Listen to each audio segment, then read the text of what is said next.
یہ جنگ جو ہوئی ہے کربلا میں، مارکہ کربلا جو ہوا ہے، یہ یزید اور امام حسین کے درمیان نہیں تھا، بلکہ حسینیت اور یزیدیت کے درمیان تھا۔ یعنی یہ شخصی لڑائی نہیں تھی بلکہ نظریات کا تصادم تھا۔ اگر شخصی لڑائی ہوتی تو یزید جیت گیا تھا، بطور شخص حضرت امام حسین شہید کر دیے گئے اور یزید جو ہے وہ تخت و تاج پہ متمکن رہا۔ تو اگر یہ شخصی لڑائی قرار دے تو یزید جیت گیا اور امام حسین ہار گئے، یہ شخصی اگر لڑائی قرار دیں، اور اگر یہ لڑائی نظریات کی قرار دیں، اور جو حقیقت میں نظریات کی لڑائی ہے، تو یزیدیت ہار گئی اور حسینیت زندہ باد ہو گئی۔ یزیدیت کا جنازہ نکل گیا۔ وہ تخت و تاج جس کے لیے یزید نے اتنا کچھ کیا تھا، اس کے اپنے بیٹے نے اس پہ تخت پہ تھوکا۔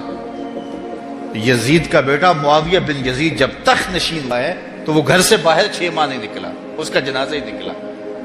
تو لوگوں نے کہا آئیے نا تخت پہ بیٹھیے، کہا میں اس تخت پہ نہیں بیٹھنا چاہتا جس سے آل پیغمبر کے خون کی بو آ رہی ہے، میں نہیں اس تخت پہ بیٹھنا چاہتا۔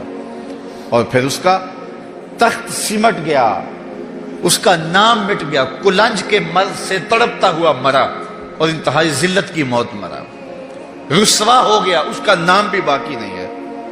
میں گزشتہ برس کربلا میں حاضر ہوا تو حضرت امام حسین کا چمکتا ہوا روضہ نور دیکھا۔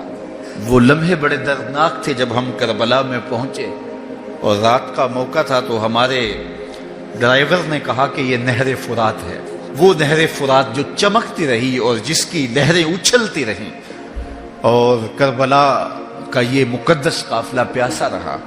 تو عجیب قلب کے اندر کیفیات کا ایک جہان تھا۔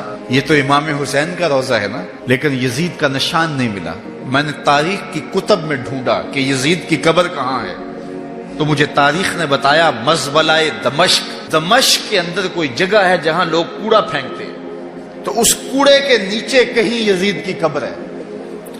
نشان بھی نہیں ہے کہاں ہے، لیکن اتنا پتہ ہے اس روڑی کے نیچے یزید کی قبر ہے۔ یزید کی قبر مزبلہ دمشق میں، اور امام حسین کا قبضہ آج بھی کربلا پہ۔ تو یزید کا نام مٹ گیا، اس کا تشخص مٹ گیا، امام حسین کا نام بھی باقی، آپ کا ذکر کی باقی، اور آپ کے تذکروں کی خوشبو بھی باقی۔ تو یہ شخصی لڑائی نہیں تھی۔ میں نے اس دن عرض کیا تھا کہ طلحہ بن عدی بن حاتم نے 30,000 لوگ پشت پہ کھڑے ہونے کی بات کی تھی، لیکن امام نے اس پیشکش کو ٹھکرا دیا تھا، اس لیے کہ آپ حق اور باطل کی راہیں اجالنا چاہتے تھے، اور وہ انہوں نے اجال لی۔ حضرت امام حسین کی شہادت کے بعد بھی یہ جنگیں جاری رہی۔ مالک اشتر کی قیادت میں مختار سقفی کی فوجیں ابن زیاد کی فوجوں کے مقابلے میں فرات کے کنارے لڑ رہی تھی۔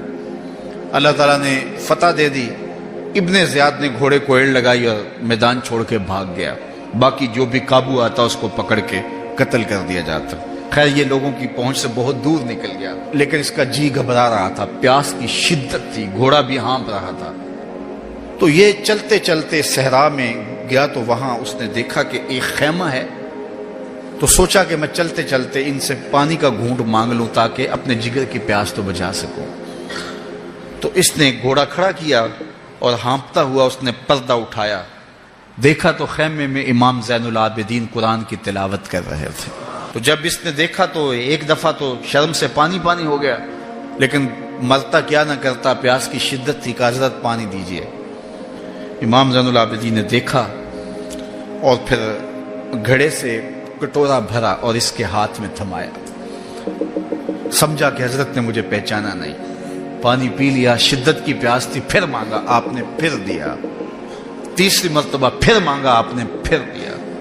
3 کٹورے پانی کے پینے کے بعد امام زین العابدین سے کہنے لگا حضرت شاید آپ نے مجھے پہچانا نہیں۔ امام زین العابدین ابھی تک ضبط کیے بیٹھے تھے، آنکھوں سے موٹے موٹے آنسو نکلے۔ کہا بدبخت تجھے نہیں جانتا جس نے میرا خاندان اجاڑ دیا، 6 ماہ کے بچے بھی نہ چھوڑے، جس نے مخدرات کو اونٹوں پہ بٹھایا، کیا تجھے نہیں جانتا جس نے خاندان نبوت اجاڑ دیا؟ تو کہا حضرت اگر جانتے ہیں تو میرے ساتھ یہ سلوک کیا کیا؟ کہا ایک دن ہم مہمان بن کے تمہارے گھر آئے تھے، جو تم نے کیا وہ تمہارے خاندان کی ریت تھی، آج مہمان بن کے ہمارے دروازے پہ تم کھڑے ہو، جو ہم کر رہے ہیں ہمارے خاندان کی ریت ہے۔ تو یہ شخصی لڑائی نہیں تھی، یہ نظریات کا تصادم تھا۔ تو امام حسین رضی اللہ تعالیٰ عنہ جو چاہتے تھے وہ ہوا، حق اور باطل کی سرحدیں بالکل واضح ہو گئیں، نہ یزید کا وہ ستم رہا، نہ زیاد کی رہی وہ جفا، رہا تو نام حسین جسے زندہ رکھتی ہے کربلا۔